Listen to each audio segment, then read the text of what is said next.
كده اللي ماما اهي. اكلت ماما اهي. اكلت ماما بقى. ماما يا جماعه احنا رايحين البحر نقعد بابا في البحر. ولبسنا اهو. وادينا العوامه بتاعتي اهي. ونجيب عوامه تانية يعني هيلثي يعني عشان يعني تبلبط كده في البحر يعني كده ونحط ولا نحط عليها. احنا جايزنا كل حاجه يعني في الشنطه. وراح البحر بقى بس احنا بنعمل الفطار. ودلوقتي يا جماعه حطوا لايك واشتراك وزر الجرس عشان يوصلكوا كل جديد. والنهارده بقى احنا رايحين البتاع البول. وعشان نستحمى بقى كل حاجه بس لما يقطع اهو يعني سلحت نفسك دلوقتي وبعد كده نعمل كده يسيكوا يا جماعه. واول بقى يا جماعه لما نعمل حطوا لايك واشتراك والجرس عشان يوصلكوا كله جديد. عشان احنا هنروح البحر ونعمل بقى البحر وكلهم هيتبربطوا معايا بقى في حاجات بس حاجات هيلبسوا المايوه. وبعد كده ماما هتلبس. ماما نلعب في لولو واشكستنا وموليكم كل حاجه هنروح بقى البحر. هنروح دلوقتي. ازيكم يا احلى متابعين في الدنيا، عاملين ايه؟ يا رب تكونوا بخير وبصحه وسعاده. النهارده معانا بقى فيديو جديد وروتين جديد. معانا النهارده بقى ايه؟ رايحين المصيف، وقلت بقى اشارككم معايا واحنا رايحين المصيف بقى والتجهيزات والتحضيرات اللي احنا بنعملها واحنا رايحين. طبعا احنا مرحناش المصيف يا جماعه من زمان، او يعني اقول لكم بقالي كام سنه مرحناش قعدنا على البحر كده وناكل والاولاد يستحموا والكلام دوت. ما عملناش من زمان بصراحه، فالعيال فرحانين قوي، فقلت بقى ان انا افرحهم كمان واعمل لهم اكل هما بيحبوه، واعمل لهم حاجات حلوه ان شاء الله في اليوم دوت. شوفوا معايا الفيديو كله، وشوفوا التجهيزات اللي انا هعملها، ويا رب الفيديو يعجبكم.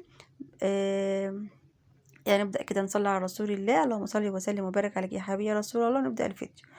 اول حاجه يا جماعه، ده انا بعمل وقت تتبيله الفراخ المشويه. معايا حوالي 3 4 بصلات كبار. معايا برضو 3 4 طماطميات. 2 فلفل رومي، فلفل حار. والبهارات بتاعتي. كل ده عملته في الكبه. الطماطم برضو يا جماعه بعملها في الكبه بس من غير ميه، ما بحطلهاش ميه خالص. فرمته كله في الكبه زي ما انتم شايفين. هحط بقى البهارات بتاعتي، ملح وفلفل وكباب بابريكا وشطه برضو اختياري. يبقى ملح وفلفل وبابريكا وكاري وكركم وبهارات فراخ و7 بهارات برضو، بس ما كانش موجود في الوقت ما حطيتش يعني، بس لو عندك حطيه. وشويه زعتر. كل الحاجات دي كلها تحطها كلها مع بعضها، وتدعكي البصل كويس جدا مع كل الحاجات ديت، وتحطي بقى شويه زيت، وتحطي الطماطم وكله. وكمان زودت من عندي كمان شويه صويا صوص ودبس الرمان. طبعا لو عندك يبقى خير يعني، يبقى حلو. لو ما عندكيش برضو يبقى خير يعني، عادي برضو مش هتفرق. دي البابريكا. احط كل البهارات زي ما انتم شايفين يا جماعه، وندعك بقى البصل كله وحاجات كل المكونات كلها مع بعض. وكمان برضو تكوين توم مفروم. واقلب كله مع بعض زي ما انتم شايفين. عايز اقول لكم ان انا بصوا اتفرجوا بس معايا على الفيديو كله وتشوفوا انا هعمل ايه. انا قلت بقى انا ادلع الاولاد واعمل لهم كل اللي نفسهم فيه، ما خليش بصوا نفسهم في اي حاجه، ولا يفكروا حتى بس لحظه واحده انهم يشتروا حاجه من بره. عملت لهم كل حاجه، ما يشتروش حاجه من بره خالص. زي ما انتم شايفين هدعك البصل بقى بالبهارات ومع شويه الزيت، وهحط الطماطم اهي. تعمليها يا جماعه في الكبه كده من غير اي ميه، هي بتنزل ميتها، محطولهاش ميه خالص. وهندعك كله مع بعض وبعدين نتبل بقى. طبعا يا جماعه الفراخ انا كنت نقعها شويه حلوين بدقيق وليمون وايه و... وملح. ما حطيتلهاش خل خالص عشان الخل بيزود ريحه الزفاره شويه. ده دبس الرمان والصويا صوص اهوت يا جماعه، حطيتهم برضو مع بعض واقلبهم، وبعدين اتبل بقى الفراخ. الفراخ صفتها من الميه وغسلتها تاني وصفتها من الميه، وبعدين بقى ابدا انا اشتغل فيها. طبعا يا جماعه انا عامله اللهم بارك عامله فرختين. طبعا اخدت بقى الوراك بتاعت الفراخ، احطها اتبلها في الصينيه. والصدور اخدتها عملتها بانيه. يبقى انا كده ضربت عصفور بحجر، عملت من الفرختين نوعين، عملت بانيه وعملت فراخ مشويه. يبقى انت كده دلعت اولادك وروقت عليهم بفرختين. زي ما انتوا شايفين الأوراق برضه تعملي فيها فتحات علشان تخش فيها التتبيلة كويس جدا. زي ما انت شايفة انا جبت الصينية دي عشان تاخد معايا كمية، وحطيت بقى معاهم بقى الجناحات بقى بتاعت الفراخ والرقبة والحاجات دي كلها تبقى مع الوراك. والصدور عملتها خليتها، وخدت برضو العظم بتاعها حطيته في الصينية. يبقى انا عملت كل حاجة، ما رميتش اي حاجة من الفراخ ولا عملت حاجة منها، كله عملت منه صنفين حلوين قوي. وكل الناس بتحب الصنفين دول، الفراخ المشوية والبانيه. اهم حاجه في الموضوع يا جماعه ان انتوا تتبلي الفراخ كويس جدا، دخلي التتبيله في الوراك كويس عشان تشرب من التتبيله ويبقى طعمها حلو. هتبل بقى الكميه كلها اللي انتوا شايفينها ديت، وبعدين احطها في التلاجة بقى لغايه ما اجي ان شاء الله باذن الله اشتغل فيها.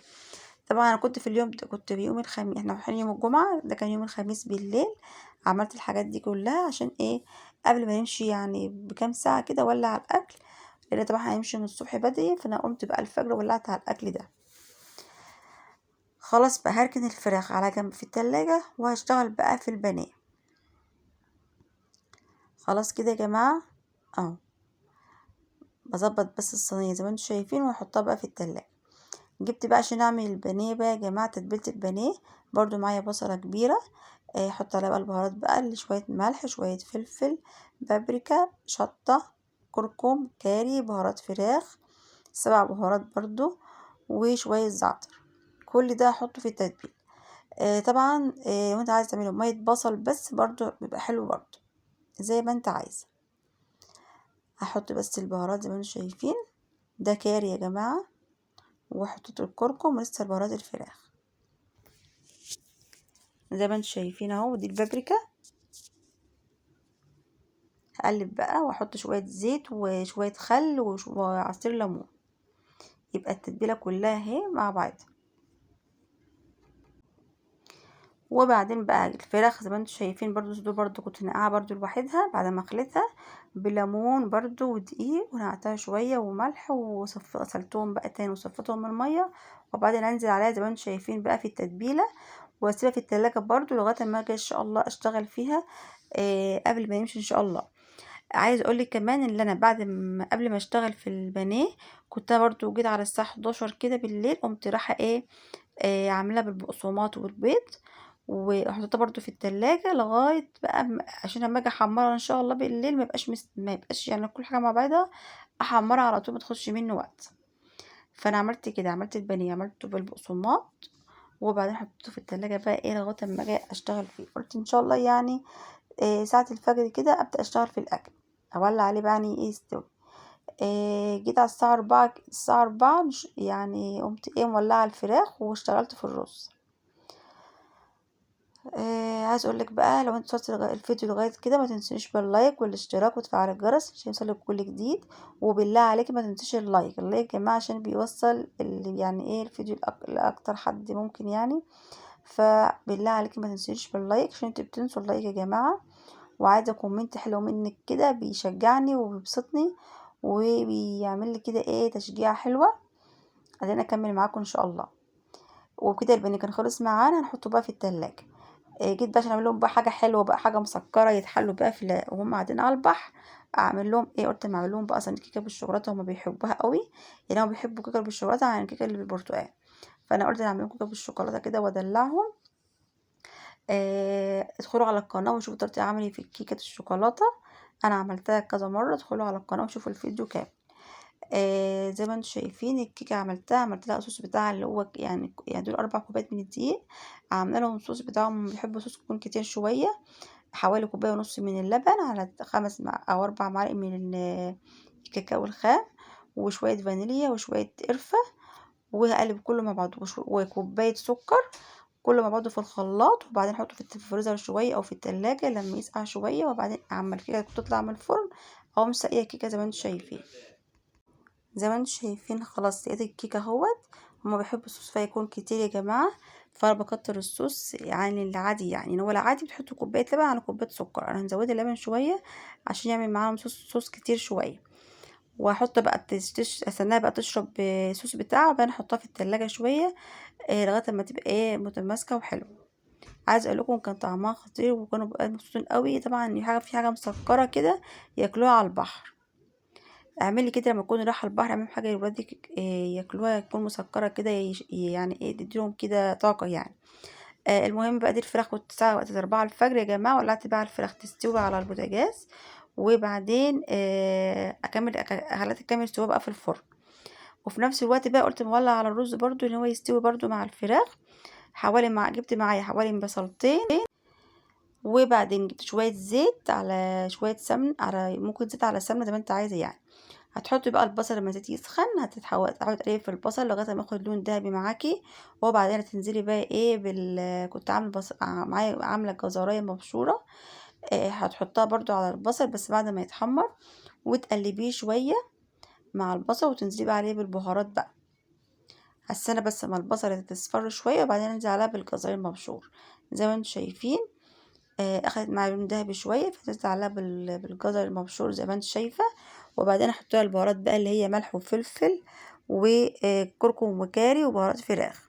ملح وفلفل وكركم وكاري وبهارات فراخ، ومعلقتين من الصلصه اللهم صل على النبي كمان، وشويه ملح، وهزود بقى الملح بس في الاخر كمان حبه ملح صغيرين. وبعدين هتحطي شويه كيسين صلصه زي ما قلت لك، وزودي بقى زيت شويه علشان معرفش احط بقى زيت خالص. فعشان طبعا هي كمية الرز يعني انا كنت عاملة 2 كيلو من الرز البسمتي، فعايز يكون الزيت بتاعي يكون مظبوط. وحطيت برضو زبيب ومعلقتين من الصلصة، واقلب كله مع بعض. وحطيت الرز، طبعا الرز البسمتي يا جماعة لازم يتنقع حوالي ساعتين او اكتر عشان يزيد معاكي ويبقى حلو. هقلب كله مع بعض زي ما انت شايفة، وبعدين انزل عليه بالمية المغلية. دي طريقتي يا جماعة في الرز البسمتي، جربوها طعمه خطير. جربي بس الطريقة بتاعتي وهتلاقيه طعمه جميل قوي معاكي، واولادي هيحبوه. كان عندي بودرة زعفران، حطيت شوية بودرة زعفران، بتدي لون حلو للرز البسمتي، وكمان بتديله طعمه حلو، بيبقى احلى من المطاعم والله. يعني انا ساعات يعني بجيبه من المطاعم بصراحة ما بيبقاش طعمه زي اللي انا بعمله في البيت.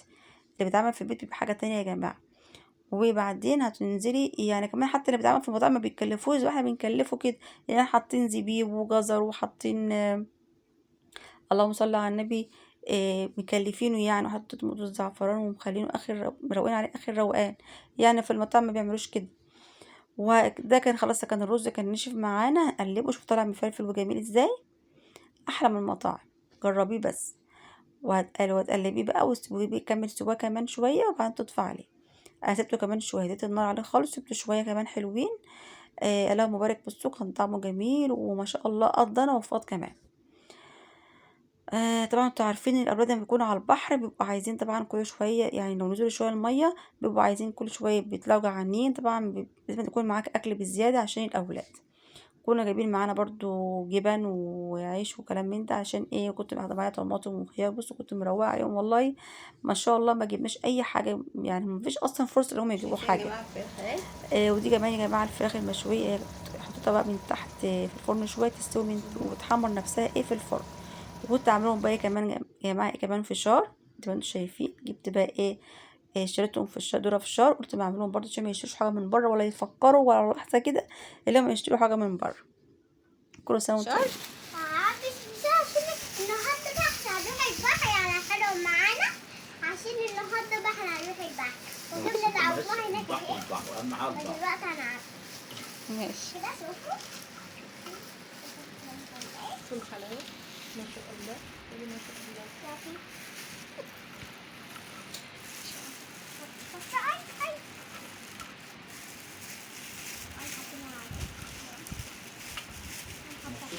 مكة انت فرحانة عشان رايحة البحر؟ فرحانة عشان كده العوامة، بس هشتري عوامة عشان البحر. ماشي.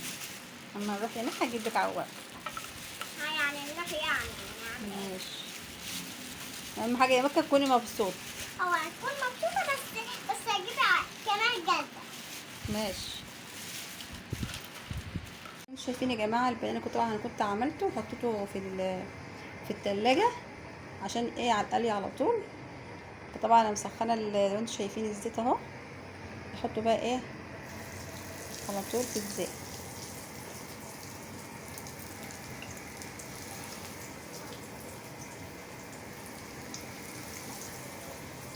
انتم شايفين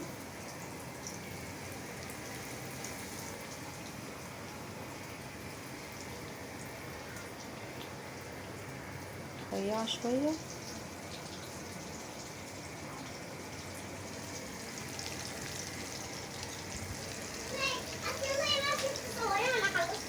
استني بس يا مكة ما يعمل فحمة هنا. ماشي. الفراخ يا جماعة اهي. صورني يا جماعة. هترص لنا البانيه اللي انتوا شايفينه اهو. تعالي لسه هنكمل عليه. عايزة ايه يا مكة؟ ازيكم يا جماعة عاملين ايه؟ احنا النهارده رايحين البحر. استني بقى حاجة بتعوض. مكة يا جماعة فرحانة وعايزة بتوريكم يعني رايحة البحر ومجهزة الحاجة بتاعتها.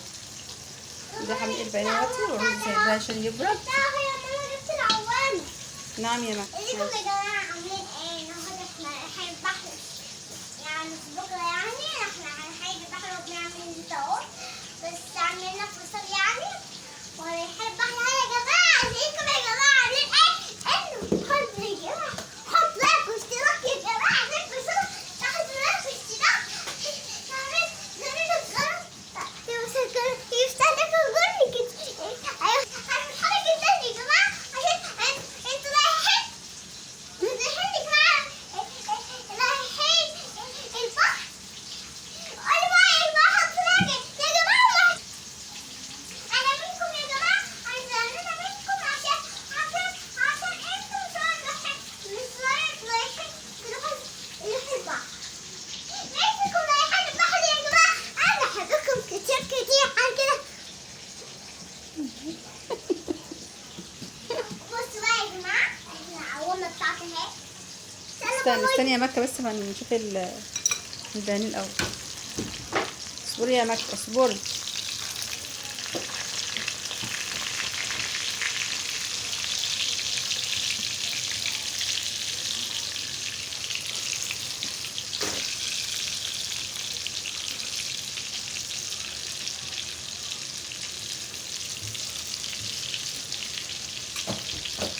سيبيه ممكن نعوز تاني.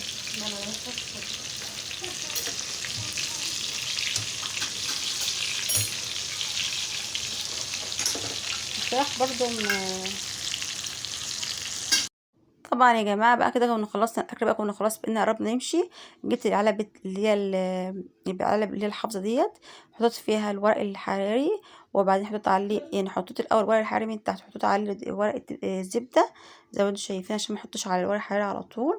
حطيت الفراخ في علبه المشويه وحطيت البانيه في علبه تانية وغلفتهم كويس جدا زي ما انتم شايفين يا جماعه. قفلتهم كويس.